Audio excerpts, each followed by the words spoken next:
పితృదేవతల ముక్తి కోసం పరితపిస్తూ వారి వారసులు హిమాలయ పర్వత శ్రేణుల్లో ఉన్న గంగోత్రి నుంచి మొదలయ్యే గంగానది దారి కోసం ఎలా ఎదురు చూస్తున్నారో అలా గౌరవ ప్రధానమంత్రి శ్రీ నరేంద్ర మోదీ గారి రాక కోసం అభివృద్ధి లేక అప్పులతో నలిగిపోతున్న ఆంధ్ర ప్రజానికం, దాష్టీకంతో దోపిడీతోటి నలుగుతున్న ఆంధ్ర ప్రజానికం, అవినీతి అప్రజాస్వామిక విధానాలతో కొట్టమిట్టాడుతున్న ఆంధ్ర ప్రజానికానికి ప్రధానమంత్రి, మన ప్రియతమ ప్రధానమంత్రి శ్రీ నరేంద్ర మోదీ గారి రాక, గంగమ్మ తల్లి భూమి మీదకు వచ్చి హిమాలయాల నుంచి భూమి మీదకు వచ్చి ఎలా సేధనిచ్చిందో, మన ప్రియతమ గౌరవ ప్రధానమంత్రి శ్రీ మోదీ గారి రాక ఈ ఎన్డీఏ పునర్కలయిక 5 కోట్ల మంది ప్రజలకి ఆనందాన్నిచ్చింది. దేశ ప్రజల ఆశీస్సులతో ముచ్చటగా 3వ ప్రధానమంత్రి అవ్వబోతూ హ్యాట్రిక్ కొట్టబోతున్న శ్రీ మోదీ గారికి ఆంధ్ర రాజ్య ప్రజల తరపు నుంచి, ఎన్డీఏ కూటమిలో భాగస్వామ్యమైన 3 పార్టీలు భారతీయ జనతా పార్టీ, తెలుగుదేశం, జనసేన తరపు నుంచి శ్రీ నరేంద్ర మోదీ గారికి ఘన స్వాగతం పలుకుతూ హృదయపూర్వక నమస్కారాలు తెలియజేస్తున్నాను. 2014లో తిరుపతి బాలాజీ వెంకటేశ్వర స్వామి సాక్షిగా ఈ పొత్తు మొదలైంది. ఈ రోజున ఇక్కడ 2024లో బెజవాడ కనకదుర్గమ్మ సాక్షిగా ఈ పొత్తు వేరే రూపం తీసుకోబోతుంది. దుర్గమ్మ తల్లి స్వయంగా ఆశీర్వదిస్తుంది. ఇక్కడ ఆంధ్ర రాజధానికి అమరావతి దేదీప్యమానంగా వెలగాలని, దానికి నేను అండగా ఉన్నానని మోదీ గారు మరీ వచ్చారు ఇక్కడికి. ఒక్కసారి మన కోసం వచ్చిన మోదీ గారికి, మన కష్టాలకు భుజం కాయడానికి వచ్చిన మోదీ గారికి, 5 కోట్ల మంది ప్రజల కోసం నేను ఉన్నానని చెప్పి వచ్చిన మోదీ గారికి ఒక్కసారి బలంగా కరతాళ ధ్వనులతో ఘన స్వాగతం పలుకుదాం.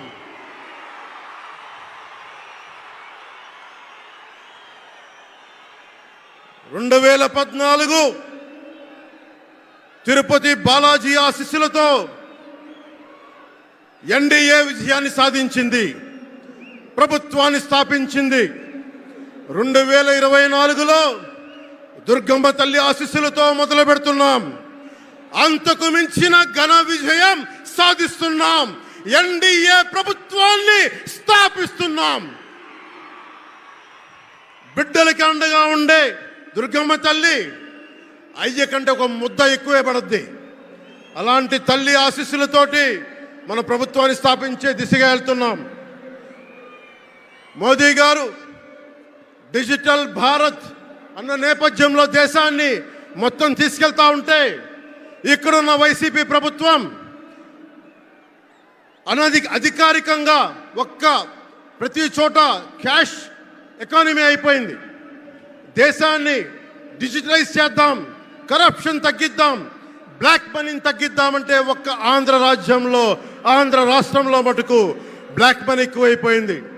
ఉదాహరణకి సారా తీసుకుంటే, ఏరక్ వ్యాపారమే తీసుకుంటే, సంపూర్ణ మద్యపాన నిషేధం అని చెప్పి వచ్చిన వ్యక్తి ఈ రోజున మద్యాన్ని ముఖ్యమంత్రి కాదు, అతను ఒక సారా వ్యాపారి. అతను ఈ రోజున 1,13,580 కోట్ల రూపాయలు 5 సంవత్సరాల్లో అఫీషియల్గా అన్అఫీషియల్గా సేల్స్ అది పెట్టారు. కానీ దాన్ని అండర్ రిపోర్ట్ చేస్తూ 84,050 కోట్ల మటుకు చూపించారని చెప్తా ఉన్నారు. ఈ రోజున కేంద్ర ప్రభుత్వానికి కానీ భారతదేశపు ఎక్స్చెక్కర్కి కానీ 10,000 కోట్ల రూపాయల జిఎస్టీ ఎవేషన్ జరిగింది.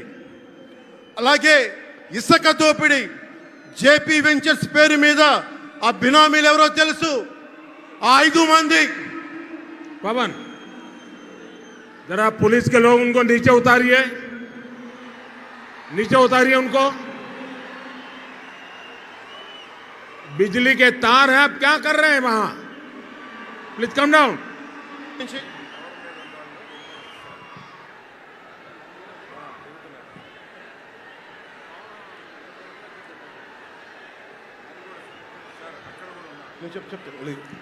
आपकी जिंदगी हमारे लिए बहुत कीमती है।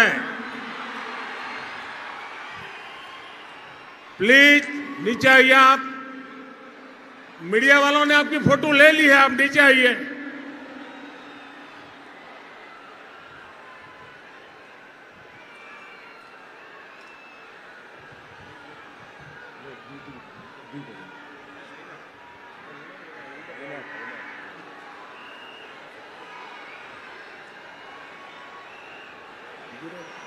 आप नीचे आइए, मेहरबान।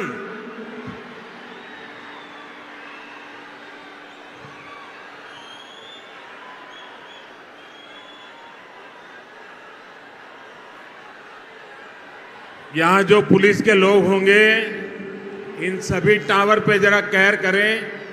इसमें बिजली के तार हैं, अगर कुछ गलत हो गया तो हमारे लिए बहुत पीड़ादायक होगा।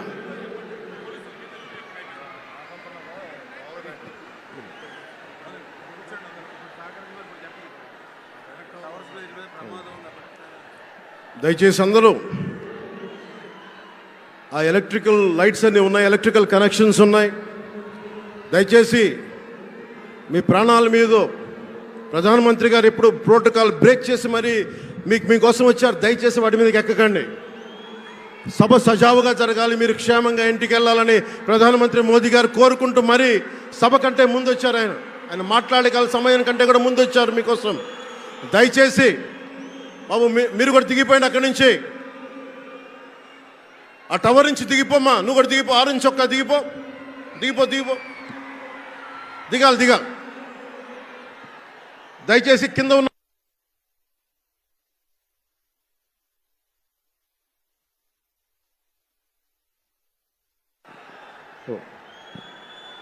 చుట్టుపక్కల ఎవరైనా టవర్స్ మీద ఎక్కుతాను దయచేసి డిస్కరేజ్ చేయండి. జేపీ వెంచర్స్ పేరు మీద జగన్ బినామీలు దాదాపు 40,000 కోట్ల స్కామ్ ఇసుక దోచేశారు. అందరూ అడిగిన వాళ్ళని, కిషన్ అనే రిపోర్టర్ని చిత్తూరులో చంపేశారు. ఇక లా అండ్ ఆర్డర్ దృష్టికి వస్తే ఆంధ్రప్రదేశ్ హైయెస్ట్ గాంజా క్యాపిటల్ అయిపోయింది. New drug capital of India అయిపోయింది ఆంధ్రప్రదేశ్. రాజ్యసభ హోంశాఖ సహాయ మంత్రి శ్రీ అజయ్ కుమార్ మిశ్రా గారు 2019 ఒక ప్రశ్నకి సమాధానంగా 2019-2021లో 30,196 ఆడవాళ్ళు అదృశ్యమయ్యారని చెప్పి స్వయాన రిపోర్ట్ చేశారు. 7,918 మంది 18 ఏళ్లలోపు యువతులు, 22,278 మంది 18 ఏళ్ల దాటిన యువతులు. దీనికి ఒక్క స్పందన లేదు ఈ ప్రభుత్వం నుంచి. ఒకవైపు ఆత్మనిర్భర్ భారత్గా, సెల్ఫ్ రిలయంట్ భారత్గా ఎక్కడి నుంచో విదేశాల నుంచి వచ్చిన సంస్థలు భారతదేశానికి వస్తుంటే ఆంధ్రప్రదేశ్కి రావాల్సిన సంస్థలు పారిపోతూ ఉన్నాయి. 2,200 కోట్ల పెట్టుబడితో సంస్థ హైదరాబాద్ తరలిపోయింది. Amara Raja, Franklin Templeton, Reliance electric unit ఇవన్నీ ఈరోజు వెళ్ళిపోయినాయి ఆంధ్రప్రదేశ్ నుంచి. పారిశ్రామిక ప్రగతి ఒకప్పుడు 2019లో 10%, 10.24% ఉండగా ఈ రోజున -.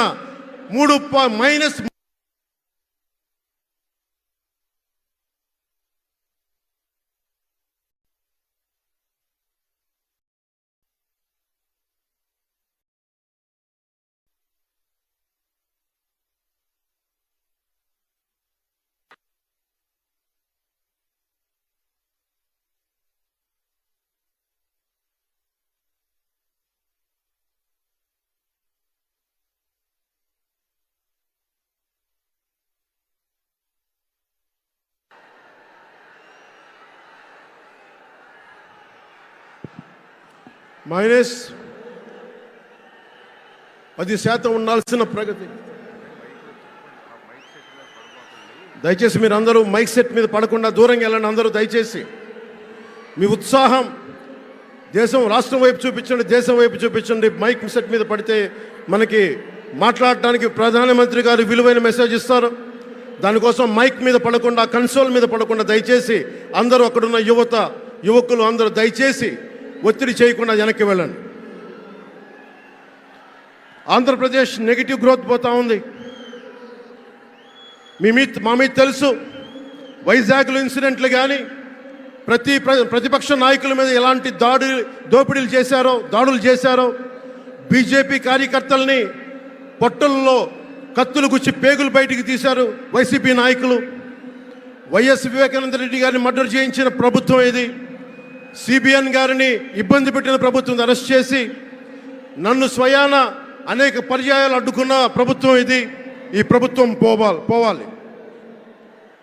ఈ ప్రభుత్వం పోవాలంటే ఒకటే, డబ్బులు పెరిగిపోయిన జగన్కి ఎవరు అడ్డు ఆపు లేరు, నేను ఏదైనా చేయగలను అనుకుంటున్నాడు. రావణాసురుడు కూడా ఒకటే అనుకున్నాడు, నా చుట్టూ బంగారంతో కట్టిన లంక ఉంది, వజ్రాలతో వైడూర్యాలతో ఉన్న పుష్పక విమానం ఉంది, ధీరులు సూరులు మంది మార్బలం ఉన్నారు అనుకున్నాడు. నన్నేం చేయగలడు అనుకున్నాడు. నార చీర కట్టుకొని నేల మీద నిలబడి శ్రీరాముడు బాణంతో చంపేశాడు. రాష్ట్రాన్ని రావణ కాష్టం చేసిన అయోధ్యకే రాముణ్ణి తీసుకొచ్చిన శ్రీ మోదీ గారు ఇక్కడ ఉంటే, రాష్ట్రాన్ని రావణ కాష్టం చేసిన చిటికిని వేలంత రావణాసురుణ్ణి తీసేయడం అంత కష్టమా? నేను తాడేపల్లిగూడెం సభలోనే చెప్పాను, ఇక్కడ నుండి నేను దేవదత్తం పూరిస్తున్నానని. అర్జునుడు పూరించిన శంఖం దేవదత్తం అంటే, నేను దేవదత్తం అన్నాను కానీ పాంచజన్యం అనలేదు. అది పూరించాల్సింది ద్వారకలో ఉన్న శ్రీకృష్ణుడే. అక్కడి నుండే మోదీ గారు పాంచజన్యాన్ని వచ్చిన మోదీ గారు, గుజరాత్ ద్వారక నుంచి వచ్చిన శ్రీ మోదీ గారు ఈ కురుక్షేత్ర యుద్ధం కోసం పాంచజన్యాన్ని పూరిస్తారు. ఇక్కడ జరగబోయే ఎన్నికల కురుక్షేత్రం, ఈ యుద్ధం ఫలితం ధర్మందే విజయం, పొత్తుదే గెలుపు, కూటమిదే పీఠం. ధర్మందే విజయం, పొత్తుదే గెలుపు, కూటమిదే పీఠం. జై హింద్.